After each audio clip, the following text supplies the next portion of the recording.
Do not be deceived by the pleasant masks of progress, for every age claims to be more tolerant than the one before it, more civilized, more advanced.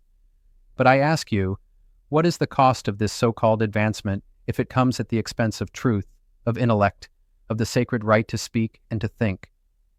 In my time, I witnessed the chains of tyranny forged by czars and bureaucrats, by prison walls and political decrees. I knew what it was to be silenced. I stood before the firing squad. I watched men reduced to numbers, to mere mechanisms under the weight of ideological machinery. But even then, I feared less for the body than I did for the soul. The soul, after all, can be imprisoned far more subtly, by shame, by fear, by the enforced silence of the thinking mind. And now, as I gaze beyond the veil of death upon your world, what do I see? I see a society intoxicated with the virtue of tolerance, yet unable to tolerate thought itself. A culture where offense is a currency, outrage a weapon, and silence demanded of those who would speak inconvenient truths. Understand me well. Tolerance in its true form is a virtue of the highest order. It is the foundation of compassion, the hallmark of an enlightened society. But like all virtues, when torn from its proper place and made absolute, it becomes a parody of itself, a poison masquerading as medicine. What is the point of tolerance that refuses to endure questions? What is the merit in a freedom that fears challenge, that recoils when confronted with the sharp edge of thought? You elevate the feelings of the easily offended above the responsibilities of the thinking man. In so doing, you begin to censor, not with laws, but with shame. You do not burn books, but you burn reputations. You do not imprison dissidents, but you exile them from discourse. Label them heretics of your new morality.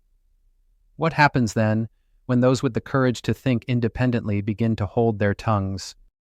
When philosophers and poets, scientists and skeptics all learn that silence is safer than sincerity? I will tell you what happens.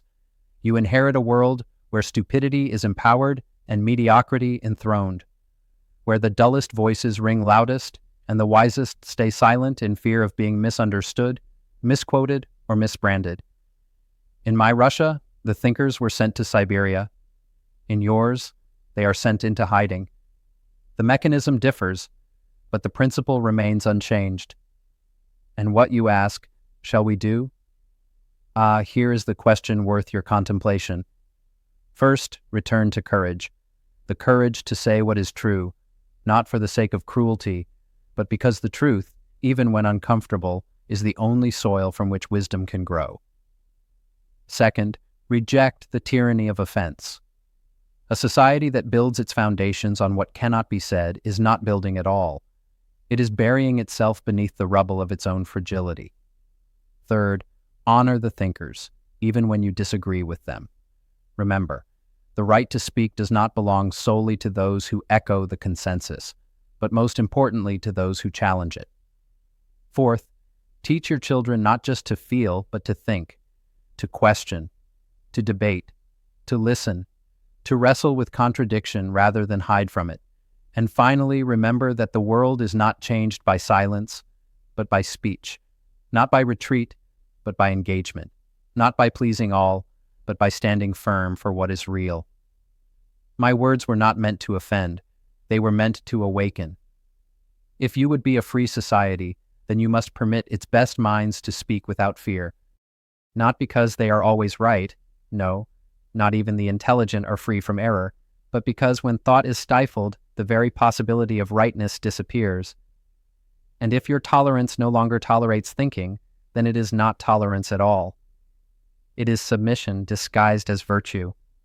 In the end, the measure of a civilization is not how gently it coddles its most fragile egos, but how fiercely it protects its boldest minds. Think bravely, speak truthfully, and above all, endure the discomfort of hearing what you do not wish to hear, for it is there that wisdom begins. In spirit, Fyodor Dostoevsky,